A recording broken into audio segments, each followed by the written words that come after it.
sepeda motor di kawasan pabrik rokok Desa Pulung, Kudus, Jawa Tengah ludes terbakar. Akibatnya 28 motor hangus menyisakan rangka mesin. Parkiran motor Jarum belum bisa gitu. Alhamdulillah bisa separuh bisa ketulung. Peristiwa kebakaran di tempat penitipan kendaraan sepeda motor di kawasan pabrik Desa Pulung, Kudus, Jawa Tengah terjadi hari ini.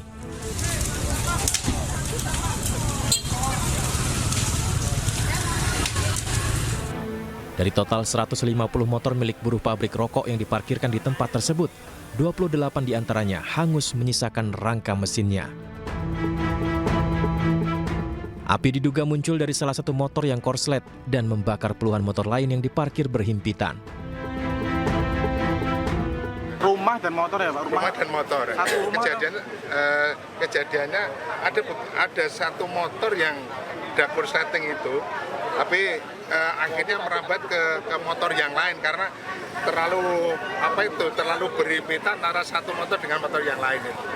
Di korsleting dari motor satu terus akhirnya merambat ke motor-motor yang lain, akhirnya juga sampai ke rumah. Petugas damkar bersama masyarakat berupaya memadamkan api, di mana kerugian ditaksir mencapai Rp430 juta. Dari Kudus, Jawa Tengah, Nur Hoirudin, iNews melaporkan.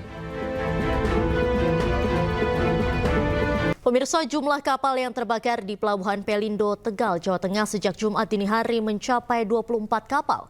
Hingga Sabtu pagi, kepulan asap masih terlihat dari sisa kebakaran kapal.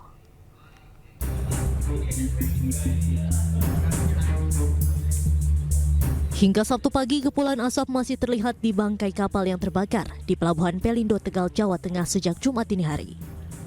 Meski demikian, secara umum api berhasil dipadamkan.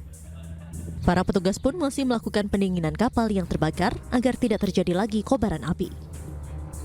Kapolres Tegal Kota AKBP Ruli Thomas mengatakan jumlah total kapal yang terbakar mencapai 24 unit kapal. Baik kapal yang ludes terbakar hingga 100% maupun kapal yang terbakar 20%. Pihaknya juga akan menerjunkan tim laboratorium forensik Polda Jawa Tengah setelah kondisi bangkai benar-benar padam. Tim Lab4 akan melakukan penyelidikan penyebab terjadinya kebakaran kapal.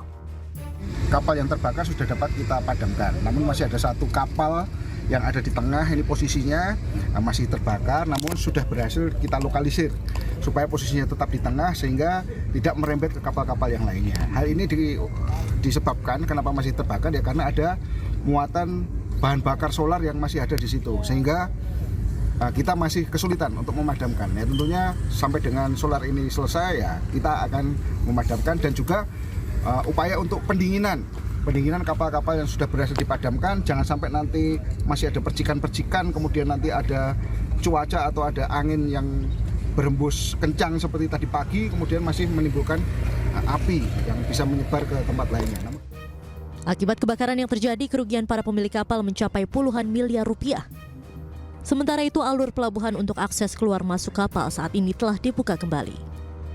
Dari Tegal, Jawa Tengah, Unibar iNews melaporkan. Beralih ke informasi lain, pemirsa, ribuan penumpang kapal feri masih memadati 7 dermaga di Pelabuhan Merak, Banten. Pihak ASDP menyiapkan 33 kapal ro-ro untuk menyeberangkan penumpang dengan tujuan Pulau Sumatera. Beginilah kondisi Pelabuhan Merak, Banten pada Sabtu siang. Ribuan kendaraan masih tampak memadati Pelabuhan Merak untuk menuju ke Pulau Sumatera. Mereka sengaja memilih mudik pada hari ini untuk menghindari kemacetan pada libur Natal dan cuaca buruk yang terjadi pada awal Desember 2024. Jika dibandingkan tahun lalu, jumlah penumpang serta kendaraan pada libur Natal dan Tahun Baru saat ini cenderung menurun. Tercatat kendaraan roda 2 yang telah menyeberang mencapai 941 unit. Sementara itu untuk kendaraan roda 4 mencapai 3.920 unit. Kemudian total seluruh kendaraan yang telah menyeberang ke Pulau Sumatera tercatat ada sebanyak 7.274 unit dan total penumpang mulai dari H-7 hingga H+1 tercatat 342.969 orang. Pemirsa, ribuan wisatawan mulai memadati kawasan Puncak di libur Natal dan Tahun Baru ini. Di jalur wisata Puncak Bogor, Jawa Barat, antrian kendaraan bahkan mengular hingga sepanjang 1 km. Memasuki libur panjang Natal dan Tahun Baru, kawasan wisata Puncak masih menjadi destinasi wisata favorit masyarakat. Hal ini terlihat dari antrian panjang kendaraan mulai terpantau padat oleh kendaraan yang mayoritas plat B asal Jakarta. Meski begitu, jumlah volume kendaraan hari ini mengalami penurunan 20 hingga 30% dibandingkan pekan lalu. Sementara itu, untuk mengurai kemacetan, pemberlakuan skema rekayasa lalu lintas dengan menggunakan ganjil genap dan one way atau satu arah diberlakukan secara situasional.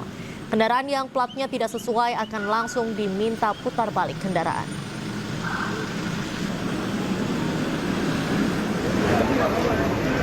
Sementara itu, pemirsa, pergerakan penumpang di Bandara Soekarno-Hatta pada siang hari ini masih ramai. Pengelola bandara menyebut ada kenaikan jumlah penumpang sebanyak 5% dibandingkan hari biasa pada libur Natal dan Tahun Baru kali ini. Pada hari ini diprediksi pergerakan penumpang mencapai 150.000 yang menggunakan transportasi udara di Bandara Soekarno-Hatta. Pergerakan penumpang juga diikuti pergerakan pesawat, baik yang datang maupun pergi sebanyak 1.045 penerbangan.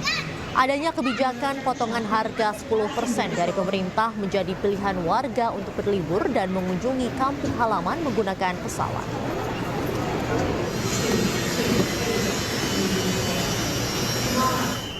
Sementara di Stasiun Pasar Senen Jakarta, pemirsa, hari ini keberangkatan penumpang sebanyak 24.439 yang akan berangkat.